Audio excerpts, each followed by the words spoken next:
नमस्कार दोस्तों, स्वागत है आपका हमारे यूट्यूब चैनल सरकारी चैंपियन पे, जहां आपको मिलती है सबसे तेज और सटीक सरकारी नौकरी से जुड़ी अपडेट।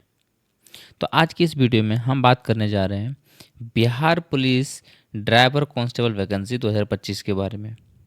अगर आप बिहार पुलिस में ड्राइवर भर्ती 2025 की तलाश कर रहे हैं तो ये वीडियो आपके लिए है। चलिए शुरू करते हैं पूरी जानकारी के साथ। तो जैसा कि आप यहाँ पे देख पा रहे हैं, ये केंद्रीय चयन पर्षद की ओर से सिपाही भर्ती की ये जो ऑफिशियल नोटिफिकेशन है वो जारी कर दिया गया है। जो कि आप यहाँ पे देख पा रहे हैं कि बिहार पुलिस एवं बिहार विशेष सशस्त्र पुलिस में चालक सिपाही के पदों पर सीधी नियुक्ति हेतु सूचना, जिसके लिए आप देख पा रहे हैं यहाँ पे कि ऑनलाइन आवेदन भरने की जो प्रक्रिया है वो 21/7/2025 से प्रारंभ होगी और इसके जो अंतिम तिथि है वो 20/8/2025 तक आपकी ये फॉर्म भरी जाएगी। चलिए आगे हम बात करते हैं दोस्तों। इसमें जो आपके पदों की संख्या है वो यहाँ पे आप देख सकते हैं कि 4,361 ये टोटल यहाँ इसमें पद रहने वाले हैं। और बात रही इसमें आपकी जो सैलरी की, इनकी वेतनमान की, वो यहाँ पे आप देख पा रहे हैं लेवल 3 21,700 से 69,100 के बीच आपकी सैलरी रहेगी। चलिए आगे हम बात करते हैं ये जो सीट है आपका कैटेगरी वाइज किस तरह से डिवाइडेशन किया गया है। तो जैसा कि आप यहाँ पर देख पा रहे हैं आरक्षण कोटि वाइज गैर आरक्षित यूआर के लिए यहाँ पे एक कोड दिया गया है। जब आप ऑनलाइन आवेदन कर रहे होंगे ना, उस दौरान आपको ये अपना आरक्षण कोटि कोड आपको एंटर करना है, इसलिए आप अपना ये कोड ध्यान में रखेंगे। पदों की संख्या यहाँ पे आप देख पा रहे हैं कैटेगरी वाइज यहाँ पे टोटल 4,361 पद था, उसको अब यहाँ पे डिवाइड कर दिया। गैर आरक्षित के लिए यहाँ पे 1,772 पद, ईडब्ल्यू के लिए 436, SC ST के लिए ये देख रहे हैं 632 24 और EBC के लिए 757 और BC के लिए 992 सीट ये है। और इसके साथ ही महिलाओं के लिए जो क्षैतिज आरक्षण है 35% का, तो उसको इसमें से सेपरेट करके यानी कि 620 153 इस तरह से ये पद हर एक कैटेगरी में से फिक्स कर दिया गया है कि ये पद आरक्षित हैं महिलाओं के लिए सिर्फ। और फिर स्वतंत्रता सेनानी के लिए पे 87 पोस्ट आरक्षित हैं। तो इन सबों को मिला करके कुल 4,361 पद, जिसमें से 1,439 पद महिलाओं के लिए केवल आरक्षित हैं और 87 पद ये फ्रीडम फाइटर्स के लिए, यानी फ्रीडम फाइटर्स के जो भी उनके नाता पोता पोती नाती नातिन जो भी हैं उनके लिए। चलिए आगे हम बात करते हैं। एक यहाँ पे नोट है कि लिखित परीक्षा के पूर्व, आप यहाँ पे देख पा रहे हैं कि लिखित परीक्षा के पूर्व अध्याची प्राधिकार से प्राप्त नई अध्याचना को भी शामिल किया जा सकता है, पर परीक्षा के पूर्व यहाँ पे साफ लिखा है, तथा अथवा संशोधन होने पर पदों की जो संख्या है वो घट भी सकती है या फिर बढ़ भी सकती है, ऐसा इसने इस नोट में साफ साफ कह दिया है। तो चलिए आगे हम बात करते हैं। तो उपयुक्त जो प्रतियोगिता परीक्षा है इसका जो ऑनलाइन आवेदन है उसके लिए आप यहाँ पे इसके ऑफिशियल वेबसाइट पे, ये रहा ऑफिशियल वेबसाइट, यहाँ से आप इस पर क्लिक करके इस PDF को आप डाउनलोड करके देख सकते हैं। और कुछ इस प्रकार से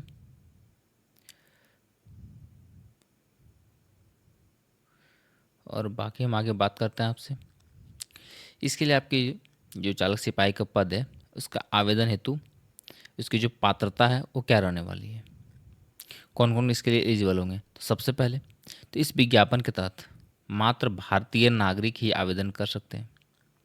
उसके बाद आपकी जो शारीरिक मापदंड होगी वो यहाँ पे देख पा रहे हैं कैटेगरी वाइज 165 सेंटीमीटर ये हाइट होनी चाहिए मेल्स के लिए, और उनके लिए जो जनरल कैंडिडेट हैं और मेल हैं 81 सेंटीमीटर चेस्ट बिना फुलाए और फुला करके 86 यानी कि 5 सेंटीमीटर को एक्सपेंड करना है। और बाकी आप यहाँ पे देख पा रहे हैं 160 करके ये EWS SC ST के लिए ये हाइट दिया गया है। और सभी वर्ग की जो महिलाएं हों उनके लिए 155 सेंटीमीटर ये हाइट है।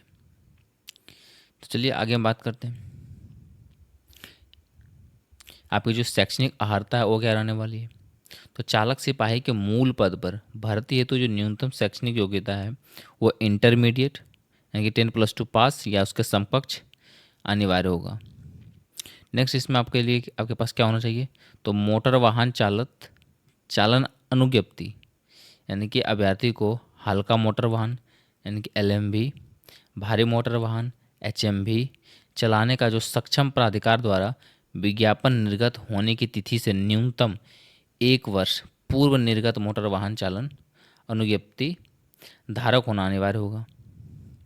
आगे हम बात करते हैं, इसमें आपकी उम्र सीमा क्या रहने वाली है।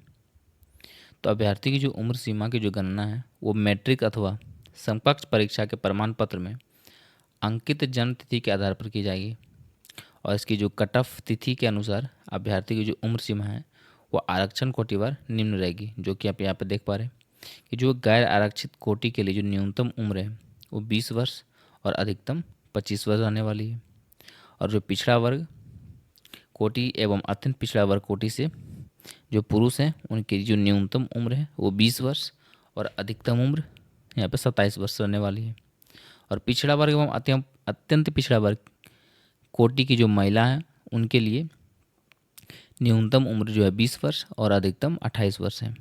और जो SC ST से बिलोंग करते हैं वैसे अभ्यर्थी और जो ट्रांसजेंडर है उन कोटि से बिलोंग करने वाले अभ्यर्थियों के लिए जो न्यूनतम उम्र है वो 20 वर्ष और अधिकतम 30 वर्ष यहाँ पर रखा गया है। चलिए आगे हम बात करते हैं आपसे। इसमें एक और बात है जो कि बिहार पुलिस संगठन में चालक सिपाही के पद पर पूर्व में अथवा पूर्व से संविदा नियोजित अभ्यर्थियों को अधिकतम उम्र सीमा में संविदा नियोजन की अवधि तक की छूट दी जा सकेगी। चलिए आगे हम बात करते हैं आपसे दोस्तों इस वैकेंसी का चयन प्रक्रिया के बारे में। तो इसमें आपको चयन के लिए ये परीक्षा संरचना आपका क्या रहने वाला है। तो सबसे पहले इसमें आपकी जो प्रक्रिया है जिसमें से सबसे पहला चरण आपका जो होगा उसमें आपका लिखित परीक्षा होगा।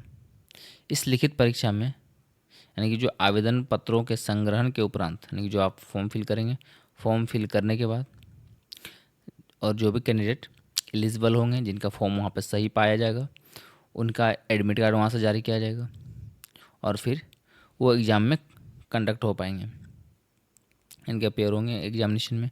उसके बाद इसमें जो आपका सिलेबस है वो क्या रहेगा एग्जामिनेशन में, जैसे कि यहाँ पे देख पा रहे हैं कि जो लिखित परीक्षा है वो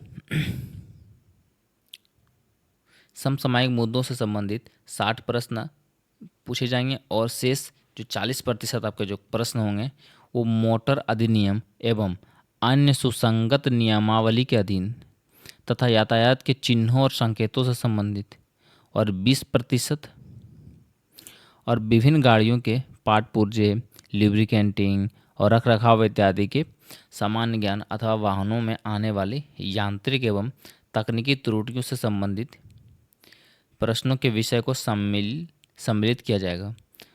तो ये जो का जो पाठ्यक्रम है वो पार्षद की जो वेबसाइट है इस पर देखा जा सकता है।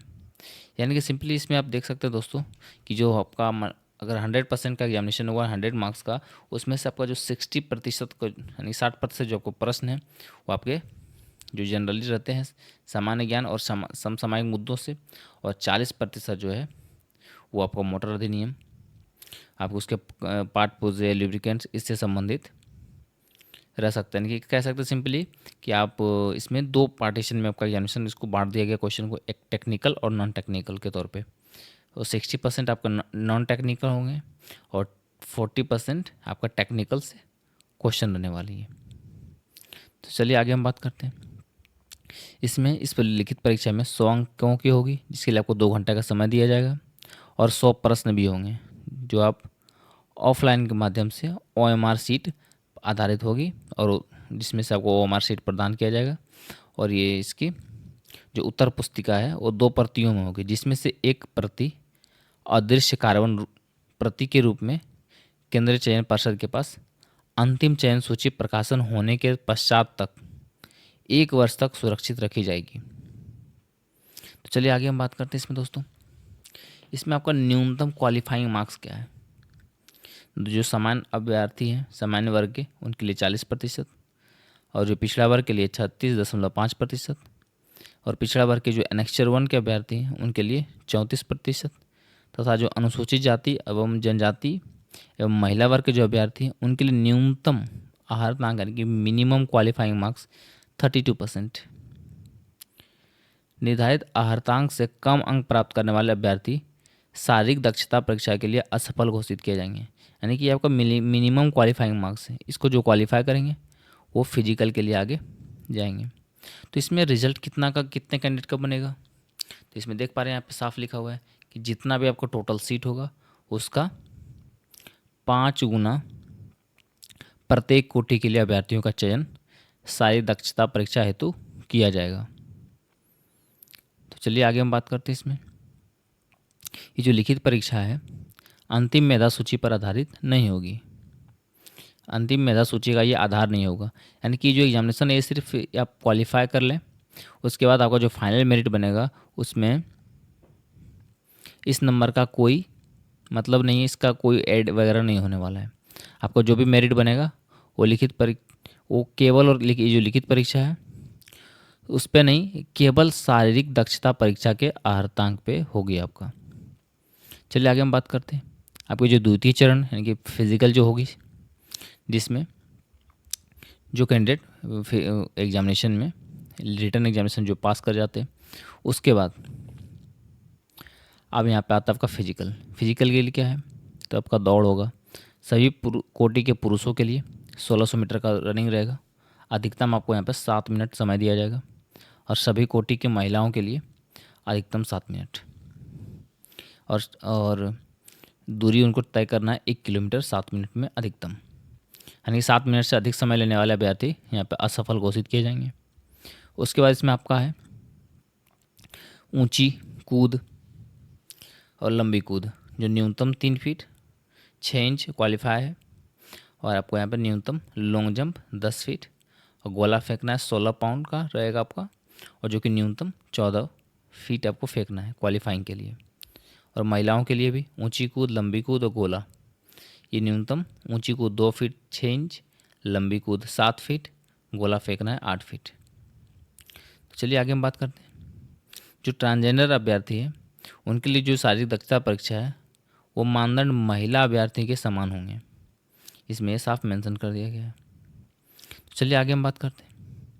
इसमें भी एक बात और है कि जो नियत समय यानी कि पुरुषों को जो 7 मिनट दिया जा रहा है और महिलाओं के लिए 7 मिनट दौड़ के लिए, दौड़ पूरी करने वाले अभ्यर्थी को गोला फेंकने के लिए और ऊंची कूद तथा लंबी कूद स्पर्धाओं में न्यूनतम विनिश्चित मानदंड पूरा नहीं करने पर असफल घोषित कर दिया जाएगा, तथा ऐसे अभ्यर्थी को अन्य स्पर्धा में सम्मिलित होने का अवसर नहीं दिया जाएगा। यानी कि आपको हाई जंप गोला में आने के लिए पहले आपको रनिंग क्वालिफाई करना पड़ेगा। आप वहाँ पे 7 मिनट के पहले अगर आते हैं तो आप यहाँ पे नेक्स्ट स्पर्धा में आप भाग ले पाएंगे। यदि कोई अभ्यर्थी शारीरिक दक्षता परीक्षा के परिणाम से असंतुष्ट हो तो वह शारीरिक दक्षता परीक्षा के तिथि से 3 दिन के भीतर अपनी आपत्ति परिषद के समक्ष दर्ज करा सकता है। चलिए नेक्स्ट हम बात करते हैं आपसे तृतीय चरण में, यानी कि आपका एग्जामिनेशन हो गया, एग्जामिनेशन क्वालिफाई हो गए, फिर आप फिजिकल भी क्वालिफाई हो गए। अब आपका आता है यहाँ पे तृतीय चरण में मोटर वाहन चालन संबंधित दक्षता जांच, जो कि आपका सबसे इम्पोर्टेंट रहने वाला है, जिसमें आपको जो शारीरिक दक्षता जांच में सफल अभ्यर्थी को ही यहाँ पे लाया जाएगा। और इस दक्षता का जो अधिकतम आधारित अंक है ना, यहाँ भी ये 100 मार्क्स का होगा। तो उम्मीदवार का जो प्रदर्शन है उसके आधार पर उन्हें अंक प्रदान किए जाएंगे। जैसे कि सबसे पहले आपका रहेगा यहाँ पे परीक्षण हेतु एक टेस्टिंग ट्रैक नीचे दर्शाए गए चित्र के अनुसार, जिसमें छोटी गाड़ी, जीप तथा कार को AH एवं BH, ये देख पा रहे हैं आप, AH और BG, AH और BG के रास्ते उल्टे रूप में प्रवेश करना होगा, और आयताकार ट्रैक के अंदर गाड़ी का रुख बदलकर पुनः उल्टे रूप में BG और AH के रास्ते से बाहर आना होगा। एवं खंभे या ट्रैफिक की सीमा से गाड़ी का कोई भाग स्पर्श करता है तो उम्मीदवार को यहाँ पे अयोग्य घोषित कर दिया जाएगा। नेक्स्ट इसमें आपके लिए यहाँ पे कंडीशन रखा गया है कि ए से एच, बी से जी 8 फीट 6 इंच या इसी डिस्टेंस रहने वाला है। सी से डी और ई से एफ ये 25 फीट 6 इंच। ए से बी और बी से जी ये 21 फीट। और बी से सी यानी कि ये जो बी और सी का जो डिस्टेंस है, और एफ से जी ये 11 फीट 3 इंच का रहने वाला है। डी से ई ये डी से ई और सी से एफ 31 फीट का रहने वाला है। ये इसी में आपको ये गाड़ी बैक करके अंदर लेना और बैक करके फिर आपको बाहर जाना है, और इस दौरान आप किसी भी वॉल को आप टच नहीं करेंगे। टच करते हैं तो आप डिस्क्वालीफाई हो जाएंगे। चलिए आगे हम बात करते हैं इसमें उपयुक्त टेस्टिंग ट्रैक में जीप एवं कार चलाने में अंकों का अवधारण। यहाँ पे आपको किस तरह से अंक दिया जाएगा। जैसे कि आप जीप चलाने की जो क्षमता की जांच के लिए अधिकतम अंक आपको यहाँ पे 40 अंक मिलेंगे, जो इस प्रकार है। अगर सबसे पहले 1 मिनट तक समय दिया जा रहा है, अगर आप 3 गियर परिवर्तन करते हैं तो आपको 40 अंक। अगर 1 मिनट तक आप 5 गियर परिवर्तन किया, गियर परिवर्तन, तो आपको 32 अंक। 1 मिनट से अधिक परंतु 2 मिनट तक 5 गियर तो 24 अंक। 2 मिनट से अधिक परंतु 3 मिनट तक 5 गियर तो आपको यहाँ पे 16 अंक आपको दिए जाएंगे। यानी कि 3 मिनट से अधिक समय लेने वाले अथवा 5 से अधिक गियर परिवर्तन करने वाले जो अभ्यर्थी होंगे वो असफल माने जाएंगे।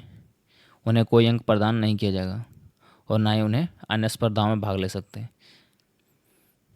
तो ये था आपका कंडीशन। इसमें जीप चलाएंगे जब तो आपको ये मिनिमम आपको गियर चेंज करने का ये दिया गया। मिनिमम आप एक बार 3 गियर चेंज कर सकते हैं, और 5 के लिए आपको 32 अंक, 5 के लिए यहाँ पे 24 अंक।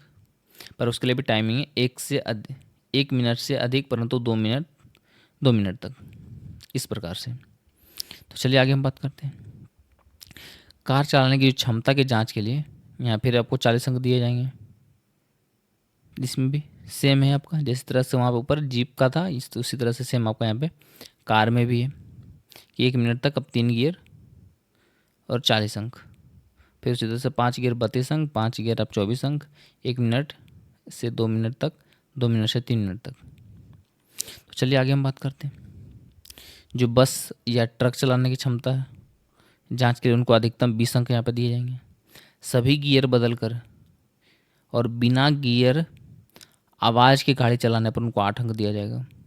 गाड़ी को आगे चलाकर 8 का चित्र बनाना 4 अंक, और गाड़ी को पीछे चलाते हुए यानी कि बैक में चलाते हुए 8 का चित्र बनाना उनको 8 अंक दिया जाएगा। यह है कंडीशन।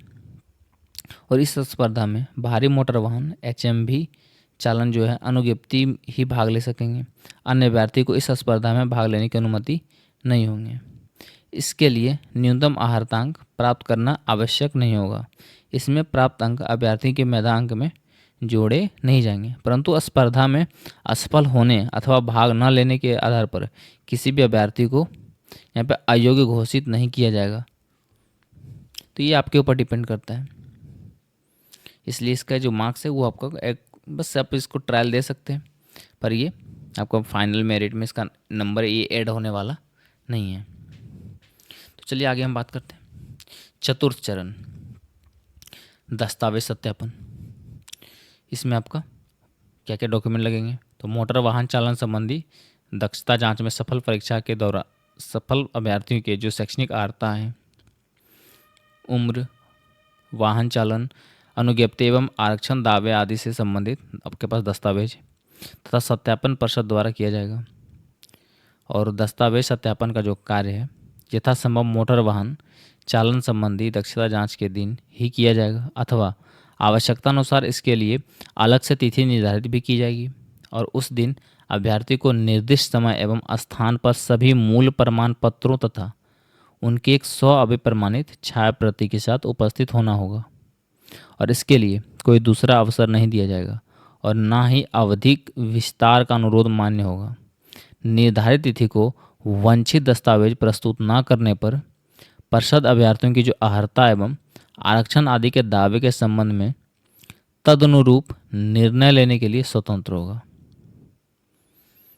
तो चलिए आगे हम बात करते हैं दोस्तों, इसमें और क्या क्या डॉक्यूमेंट आपके लग सकते हैं।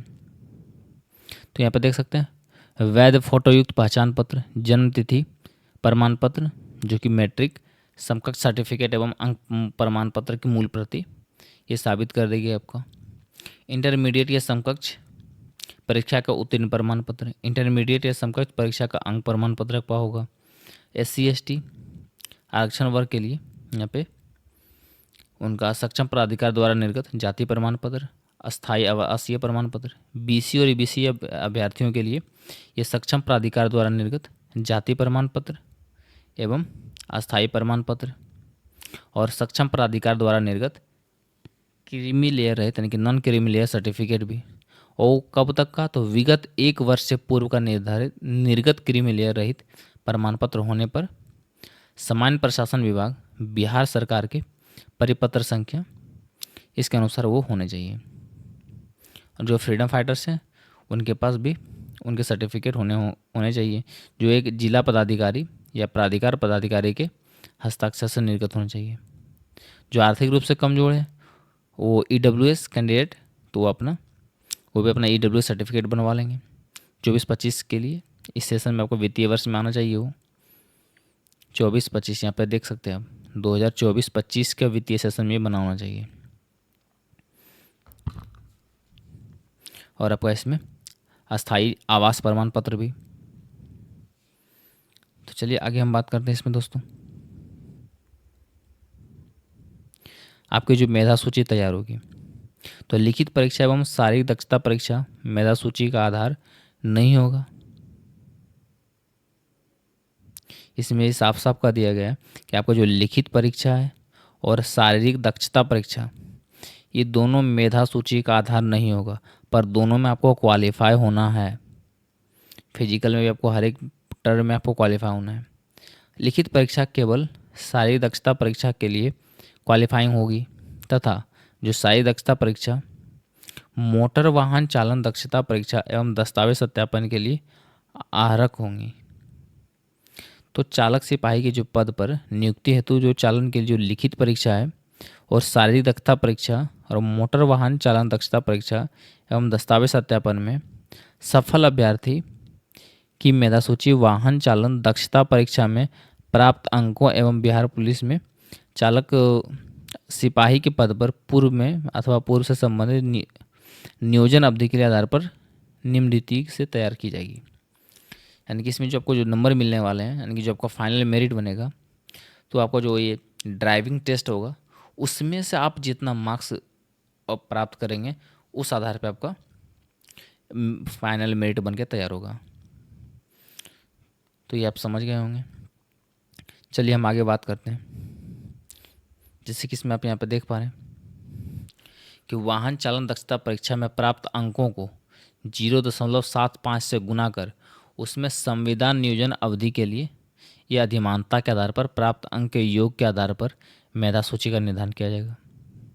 जैसे कि यहाँ पे एग्जाम्पल दे रहा है कि यदि अभ्यर्थी को वाहन चालन दक्षता परीक्षा में 95 अंक प्राप्त होते हैं और संविदा नियोजन अवधि के आधार पर 25 अंक प्राप्त होते हैं, तो अंक की जो गणना है निम्न प्रकार से की जाएगी। यानी कि 95 में 0.75 से गुना करके ये देखिए 71.25 आ रहा है, और संविदा नियोजन अवधि के जो अधिकतम अंक हैं वो 25 अंक हैं।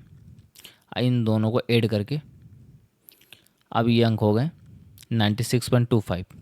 परंतु यदि किसी अभ्यर्थी को संविदा नियोजन अवधि के लिए अधिमानता प्राप्त नहीं हो और उसे वाहन चालन दक्षता परीक्षा में 95 अंक प्राप्त हुए हों, तो उसे 95 गुना 0.75 यानी कि 71.25 अंक प्राप्त होंगे। ये यहाँ पे आपको जो नंबर है काउंट किया जाएगा वो कुछ इस प्रकार से, जो आपने जो देख लिया है फाइनल लिस्ट में नाम आ जाएगा। यानी कि अंतिम रूप से जो सफल अभ्यर्थी को सेवा का आवंटन उनके द्वारा आवेदन पत्र में इंगित प्राथमिकता के आधार पर किया जाएगा। तो चलिए दोस्तों हम नेक्स्ट बात करते हैं आपसे कि ये सब होने के बाद लास्ट में आपका एक मेडिकल जांच होगा, जिसमें से आप यहाँ पे इसमें आपका कुछ नॉर्मल सा मेडिकल चेकअप होगा। जिसमें से क्या चेक किया जाएगा आपको मेनली कलर ब्लाइंडनेस हो गया, श्रवण शक्ति, हकलाहट, फ्लैट फुट, नौकनी आदि की जांच यहाँ पे दृष्टिदोष का यहाँ पे जांच आपका होगा। हकलाना या तोतलाना जैसी त्रुटि के कारण अभ्यर्थी चुनाव का पात्र नहीं रह जाएगा, यहाँ पर क्लियर बोल दिया गया है। और इस फॉर्म को फिल करने के लिए जो आवेदन शुल्क है वो आपका अनुसूचित जाति और अनुसूचित जनजाति आरक्षण कोटि के जो भी अभ्यर्थी हैं उनके लिए, जो महिलाएं भी हैं, ट्रांसजेंडर अभ्यर्थी हैं, उनके लिए 180 रुपया, और बाकी जो शेष सभी कोटि के जो अभ्यर्थी हैं उनके लिए 675 रुपया का चालान आपको पे करना होगा। और उसके साथ ही जो बैंक का जो चालान होगा वो खुद वहाँ पे ऐड करके आपका डिडक्ट कर लेगा, यानी काट लेगा। और आपके जो यहाँ पे उम्र सीमा जो काउंट किया जाएगा वो 1/8/2025 के आधार पे इस एज तक, इस डेट तक आपका जो उम्र है, जो इसमें जो मिनिमम एज और मैक्सिमम एज है, इस डेट तक आपका होना चाहिए। यानी कि 20 और 28, मिनिमम 20 था तो 20 आपका इस एज तक, इस डेट तक पूरा हो जाना चाहिए। अगर नहीं पूरा हो रहा है तो फिर आप इसके लिए एलिजिबल नहीं माने जाएंगे। और यहाँ पे आपका जो डॉक्यूमेंट रहेंगे उसका भी डेट यहाँ पे देखिए क्लियर किया गया है कि जाति एवं जो निवास प्रमाण पत्र है वो 20/8/2025, आवेदन संपन्न की जो अंतिम तिथि है 20/8/2025 इस डेट तक का। क्रीमी लेयर रहित प्रमाण पत्र के लिए 20/8/2025। इन सब हर एक सर्टिफिकेट आपका जो है वो 20/8/2025 तक बने होने चाहिए, इसमें साफ लिखा है। और इसकी जो अंतिम तिथि आवेदन करने का यानी कि 20/8/2025 है, यानी कि इसका आवेदन के अंतिम तिथि तक आपका सारे डॉक्यूमेंट, यानी जो भी आगा जाति, आवासीय, आय, NCL, AWS, freedom fighter certificate, सारे इस डेट तक बने होने चाहिए। इसके बाद का यहाँ पे नहीं मान्य है। जैसा कि आप यहाँ पर देख रहे हैं साफ कि जो आपका प्रमाण पत्र है ना, आवेदन समर्पण की अंतिम तिथि तक का होना चाहिए। तो दोस्तों यह थी पूरी जानकारी Bihar police driver constable vacancy 2025 के बारे में। अगर आपको ये वीडियो पसंद आई हो तो लाइक करें, शेयर करें और चैनल को सब्सक्राइब करना बिल्कुल भी ना भूलें। नीचे कमेंट में बताएं क्या आप इस भर्ती के लिए आवेदन करने जा रहे हैं। तो दोस्तों मिलते हैं हम अगले वीडियो में, तब तक के लिए ऑल द बेस्ट, धन्यवाद, जय हिंद।